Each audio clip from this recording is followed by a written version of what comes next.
with you. But you're not. Stop it! I have never in my life yelled at a girl like this. When my mother yells at this, it's because she loves me. I was rooting for you. We were all rooting for you. How dare you? Shows from the early 2000s seem to be making a comeback thanks to streaming platforms, quarantine, and the 20-year rule in entertainment. Shows like Girlfriends, The Parkers, Half and Half, and One on One have been added to Netflix, and we've also had a lot of movies and pop culture moments from the 2000s dissected on different platforms. But a show that has surprisingly gotten a lot of buzz recently is America's Next Top Model. And today, so many elements of the show are seen as problematic, as they should be. The fatphobia, the transphobia, the anti-Blackness, the racism, the misogyny, the ableism, the list goes on. But a lot of people ask the question, why weren't these problems called out while the show aired? So many people, mainly younger people, are shocked that this show didn't get canceled due to so many of the problematic things that we're talking about today. There were so many recent conversations regarding Cycle 6's winner, Dani, and the whole issue about her closing the gap in her teeth. And there were also conversations about Cycle 3's Yaya, who was criticized by a panelist about her pro-Blackness that she exhibited throughout the show. But I'm going to state something that might be obvious to some. This show is a complete product of the 2000s. Don't get me wrong, I hold the show's producers and Tyra accountable, and I also have a strangely nuanced opinion on Tyra. I don't believe she's innocent, don't worry, we will get to that. But let's take a look at how one of my all-time problematic favorite shows is a product of the 2000s.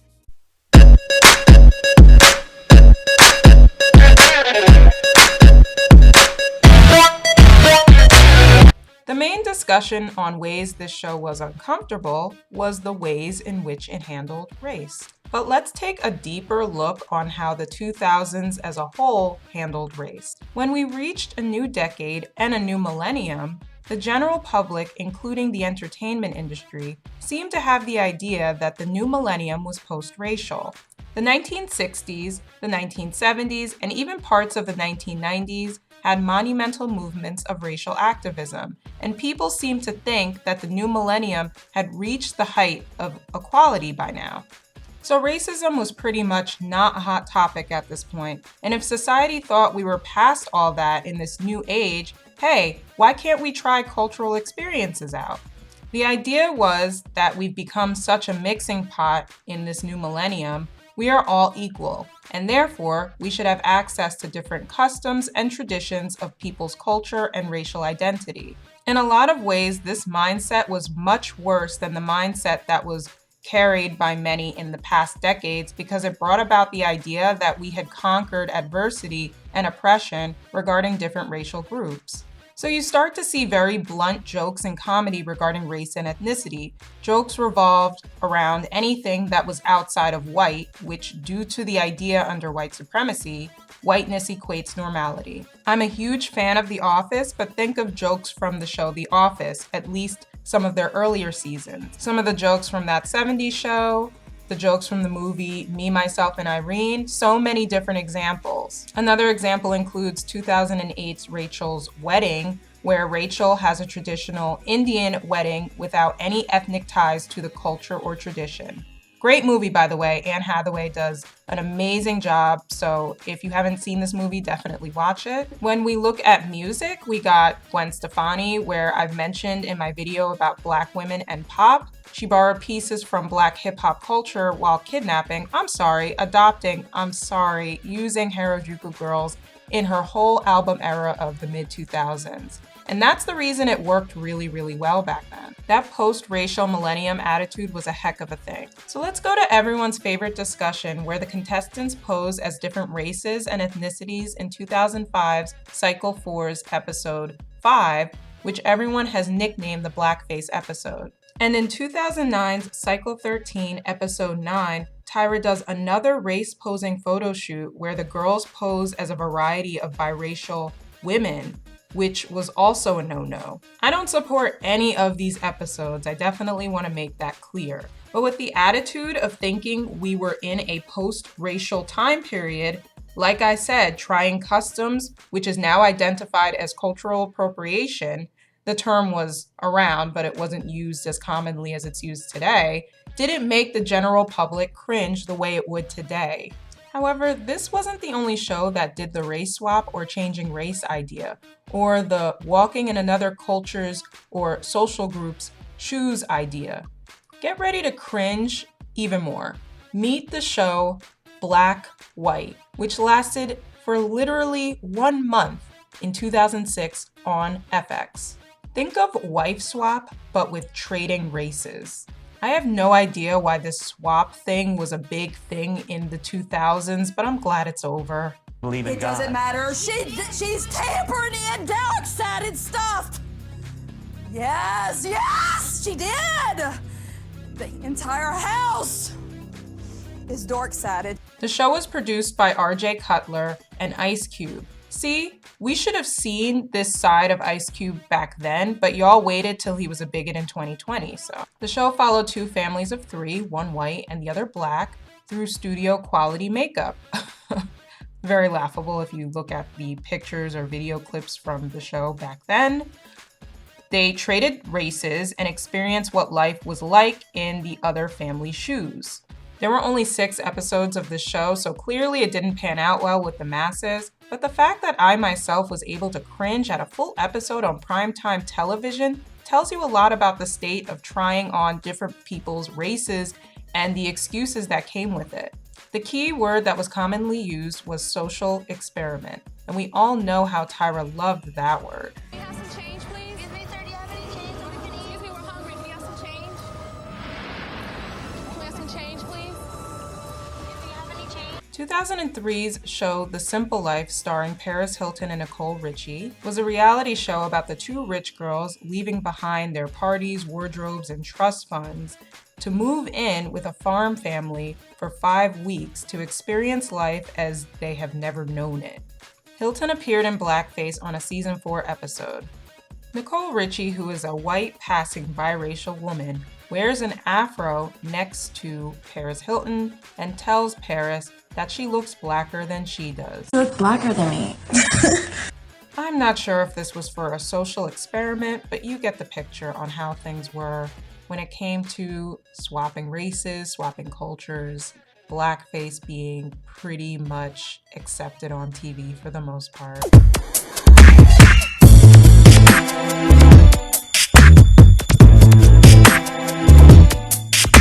I first wanted to touch on Cycle 3's Yaya and the discussion of her pro-Africanness throughout the season. One of the most monumental moments of criticism included one of the guest judges at the end of the episode criticizing Yaya for her Africanness and stating that she didn't understand it. Not feeling it. You have this intensity to prove your sort of Africanness, and I think that sometimes it's overbearing. It's just too much. It's sort of a layer on top of a layer. In response to trying to prove myself as an African, that's just where I come from. It's very natural to me. And I did not choose that hat for the very specific reason that it's very cliche. The fabric that it's made from is very artificial, very cheap, fake kente. I didn't have the time. I know I'm running on. There's a different way of explaining yourself and being defensive. And you're being very defensive. And it's not attractive. Just because we had a talk about, Afrocentricity before, and it's kind of misunderstood. I'm all about, expressing yourself and your culture. But it's still done in a fashion way. You want your outfit to be, look at me. And this outfit is, look over there. So just like how the new millennium came this post-racial nonsense amongst the general public, comes the idea that talking about blackness was racist. Like I said, the idea of being post-racial also brought about the idea that whiteness was normal. So talking about being proud and black in this so-called post-racial ideology was seen as weird and unnecessary because didn't black people do well for themselves? We have Tyra, who is rich, sitting at the table, and she doesn't do all that. Notice she said there's a specific way to represent your blackness, and what Yaya was doing was not the quote-unquote right way. So pro-blackness wasn't seen as quote-unquote as trendy as it is today to the general public. Heck, natural hair was nowhere near where it is today. And this is why Tyra told her, Yaya, that there's a professional way to be pro-black, which is so cringy because that politically doesn't make sense. And this brings me to one of the most cringiest scenes on Top Model. And this is the scene where Tiffany from Cycle 4 gets yelled at by Tyra. I'm sure most of you have heard the lines from this scene, probably memorized it. It's a very famous scene, and this has circulated all throughout the 2000s, all throughout the 2010s. It's pretty popular. But there is an element of anti-blackness in here. A lot of people discuss the idea that Tyra lost her temper, and it was weird. But a lot of that anger came from her bootstrap mentality. And most people today would label Tyra as a bootstrapper from the words that she used in that argument. I admire your emotion right now. It shows to me that this was something that's very important to you. Tiffany, I'm extremely disappointed in you. This is a joke to you. You've been through anger management. You've been through your grandmother getting her lights turned off to buy you a swimsuit for this competition. And you go over there and you joke and you laugh. This is serious to these girls. And this should be serious to you. Looks can be deceiving. I'm hurt. I am. But I can't change it, Tyra. I've been... Yes, you can. No, you can't change what? I'm sick of crying about stuff that I cannot change. I'm sick of being disappointed. I'm sick of all of it. I'm not. You're not sick of being disappointed, Yeah, Tiffany. Obviously, I am. No, you're not. If you were sick of being disappointed, you would stand up and you would take control of your destiny. Do you know that you had a possibility to win? Do you know that all of America is rooting for you? Do you know that? And then you come in here and you treat this like a joke? You come in here and look at that and say, I can't read that. You read 10 times better than half of those girls over there. You did. You did. And you come in here with a defeatist attitude. I don't have a bad attitude. Maybe I am angry inside. I've been through stuff, so I'm angry. Yes, Everybody- but it's not, this is not, be Okay, quiet, but Tiffany. everybody Be don't quiet. listen. What is I'm wrong not with trying to you? act, but you're not- Stop it! I have never in my life yelled at a girl like this. When my mother yells at this, it's because she loves me. I was rooting for you. We were all rooting for you. How dare you? Learn something from this. When you go to bed at night, you lay there and you take responsibility for yourself, because nobody's going to take responsibility for you. So most of her rage in that scene came from Tiffany not pulling herself out of her bad situation, which even if you did believe in this bootstrap mentality made no sense because Tyra and the panel eliminated her. And then Tyra compares her struggles to Tiffany's struggles, as she does with other contestants on different occasions throughout this entire series. Tiffany is a dark-skinned Black woman from a lower socioeconomic background than Tyra. She was trying to make light of a bad situation, and at that point, that competition was becoming a joke. They were humiliating young girls, and Tyra thinks it was all based on just pulling yourself out of your bad situation. You can't make this stuff up. And this was before the Great Recession of 2008. So we had a very skewed viewpoint on celebrity wealth and respecting wealthy people. And this was especially true for the respect that many Black people had for wealthy Black people because they made it out. Worshipping wealthy Black people within the Black community is still a problem today, but it is definitely more called out more than ever today because we are having the discourse regarding capitalism and its effects on people of color. And I say this because bootstrappers usually idolize the idea of making lots of money, being wealthy, and especially getting out of a lower socioeconomic status as a Black person. The blame is usually on the person that's in that situation instead of blaming the system.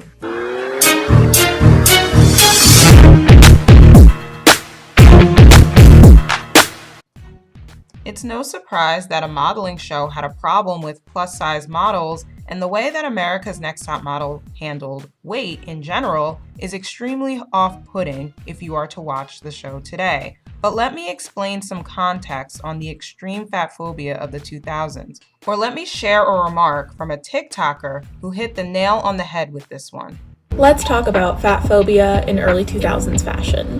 With a lot of fashion trends from the early 2000s coming back into style, I think it's really important to discuss the fatphobia in this fashion era. Popular fashion trends included low-rise jeans, tube tops, tracksuits, and the infamous visible thong trend. These fashion trends followed the heroin chic look of the 90s, which pushed very thin and emaciated looking bodies as the ideal. With this comes the immense body shaming and fat phobia that occurred during this time. It was so bad that actresses like Raven-Symoné and Drew Barrymore were often considered chubby. Although anybody above a size 2 seemed to be demonized, fat people were blatantly ignored. Clothing options for plus-size people in the early 2000s were virtually non-existent, thereby completely excluding fat people from fashion. Even if fat people did participate in these trends, the reactions to their outfits would be completely different. Low-rise jeans are viewed as fashionable and trendy on thinner body types, but they're typically seen as lazy or unflattering on plus-size bodies. And there were so many pop culture references that scrutinized women's bodies that were larger than a size 2. For instance, 2001's Bridget Jones' Diary, Bridget repeatedly characterized herself as fat, and so did other people when she was only 135 pounds. I thought you said she was thin. And even though the next movie that I'm going to reference takes place in a fashion world setting, 2006's The Devil Wears Prada. I don't know what you expect me to do. There's nothing in this whole closet that'll fit a size 6, I can guarantee you. If you look back at pictures of singers, you can see that there were tons of examples of different singers that were pressured to embrace the heroin chic ideal, or at least they were seen as more desirable if they did embrace this heroin chic ideal. In 2008, Katy Perry described herself as a fatter version of Amy Winehouse and a thinner version of Lily Allen. And Lily Allen was relatively a thin woman at that time, but again, she wasn't a size 2. And a lot of people like to say that the 2000s idolized natural bodies and that society wasn't focused on plastic surgery and altered bodies as much. If you look at even black films or hip-hop music videos of the late 90s and early 2000s, most of those body types fall in line with the heroin chic ideal as well. They may not have been a size 2, but video vixens, starlets, and even singers that were black were still pressured to have ultra-flat stomachs and to be relatively skinny. So if this was the case for celebrity women who are not a size 2 or 4, you can imagine how fat celebrity women were treated or even seen by the media during this time. So let's go back to ANTM's Fatphobia. Takara was the first plus-size contestant to join season 3, and her weight was criticized by the panelists and especially Janice Dickinson. Slim down 150 pounds. That would be good. Then she'd be 30 pounds. That would be better. She's not America's Next Top Model. It's ludicrous to think that she would be. It will never be top model. The things that you guys say are the same things people said about Kate Moss. She's so short. We've never had a top model that tiny. Takara's out. Takara is in. I'm afraid Cassie's out. Cassie over Takara? Cassie, this kind of prettiness in a girl is a dime a dozen. Takara, but there's something about her. She's interesting. Yeah, a lot of flesh. On episode 7 of season 3, one of the stylists did not have any clothes in Takara's size, which rightfully infuriated Takara during her photo shoot. All the girls were so nice looking, and here I am looking like I work at Home Depot. You have to understand too, Takara, if you were to do catalogs, for plus size models and stuff like that. This is high fashion. This is not catalog. I gotta prove myself to high fashion. Do you think that I'm going to be able to get a rack like this loaded with clothes in your size? You can't find something in my size, so I'm supposed to feel bad because You're taking everything as a negative. I don't think that you realize how this whole modeling thing works. There's like no appreciation. All right, you got pinched. Oh my God. I know, oh my God. Let me see. That was loud. Okay. Other hand though, Davide, like she's opening the door for the glamorous one because look at her, she's a parking attendant. I want to feel your pain. I want to feel your longing. I just wanted to read a little more in your eyes because honestly, your weakest point in your photo are your eyes. Takara, to try and let down that wall is going to be her biggest challenge. ANTM did not have their first plus-size winner until Cycle 10's Whitney. However, Whitney was one of the smallest plus-size models that they've had on the show. And after rewatching it, I couldn't even believe she was considered plus size. And throughout the series, when some of the girls revealed their eating habits to Tyra or the judges, it didn't seem like any real action was taken, which is really disturbing. Cycle 1's Elise was admired for her physique, but there were concerns from the other contestants that she had anorexia or an eating disorder in general. On Cycle 3, Cassie revealed to Tyra that she had an eating disorder, and Tyra did show sympathy, but I do feel like more should have been done, like maybe getting her a therapist or sending her home with resources, but no. I think that your thighs are a little big for this dress. I'm going to have you walk in it with the zipper open. I think the biggest concern with Cassie, for me, was the size of her hips. I just want to measure your thighs just to see where we're at. Normally we like about no more than 35.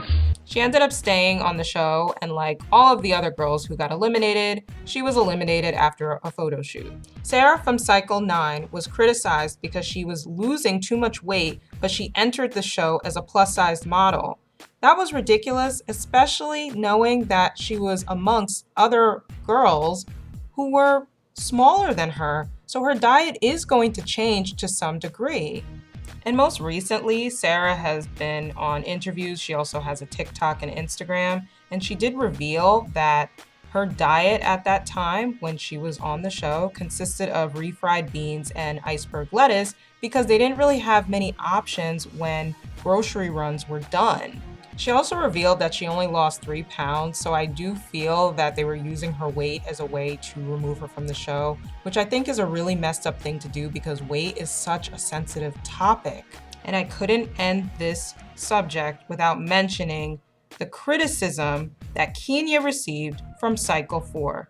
They constantly told her she was gaining weight, and during photo challenges, they made her pose as an elephant for a Lubriderm ad and gluttony for the 7 Deadly Sins shoot. And if you take a look at Kenya's body during this season, when they tell her that she's getting fat, you can clearly see that this girl is still very skinny. When the girls traveled to South Africa, one of the guest panelists who was from South Africa even told her that her body type was fine for South Africa. It's clear that this show idolized very thin bodies, but is it any surprise this went under the radar when movies were labeling Bridget Jones as a fat woman at 135 pounds? So how else is this show a product of the problematic isms of the 2000s? Stay tuned for part 2.